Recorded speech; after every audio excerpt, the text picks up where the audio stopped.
Electric বাহনৰ গৰাকীৰ বাবে সুখবৰ। কেন্দ্ৰীয় উদ্যোগ মন্ত্ৰালয়ৰ যুগান্তকাৰী পদক্ষেপ।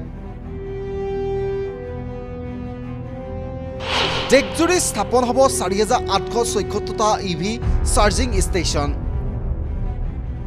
দেশৰ যান বাহনৰ বজাৰত এতিয়াও গ্ৰাহকৰ 100% বিশ্বাসযোগ্যতা লাভ কৰিবলৈ সক্ষম হোৱা নাই ইলেক্ট্ৰিক বাহনে। মধ্যপ্ৰাচ্যৰ যুদ্ধৰ পৰিৱেশে সৃষ্টি কৰা ইন্ধনৰ সংকটৰ সৈতে যুঁজিবলৈ প্ৰধানমন্ত্ৰী নৰেন্দ্ৰ মোদীয়ে দেশবাসীক কেতবোৰ আহ্বান জনাইছে।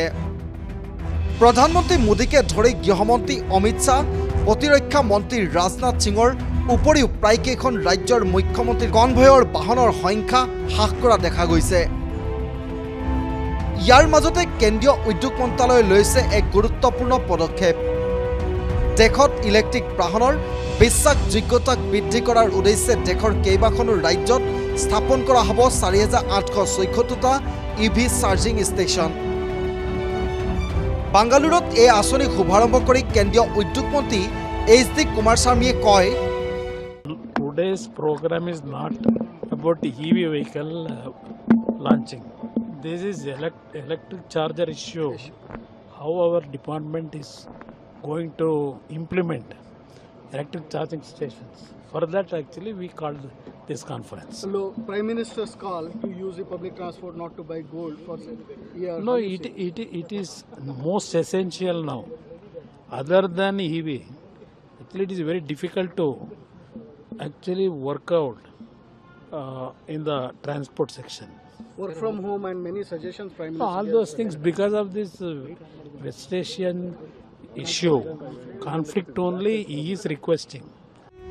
প্ৰাৰম্ভিক পৰ্যায়ত কৰ্ণাটক, ৰাজস্থান, অন্ধ্ৰপ্ৰদেশ, উত্তৰ প্ৰদেশ, গুজৰাট, কেৰালা আৰু তেলেংগানাত স্থাপন কৰা হ'ব এই EVM ষ্টেচনসমূহ।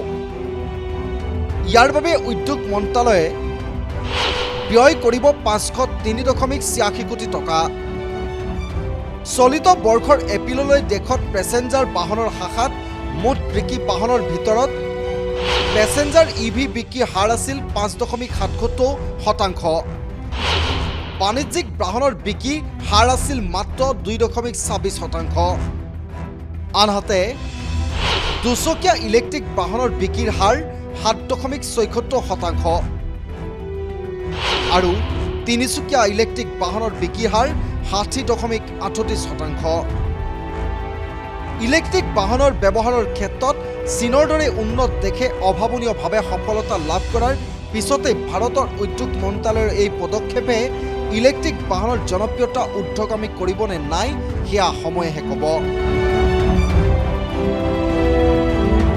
National desk news, the news plus.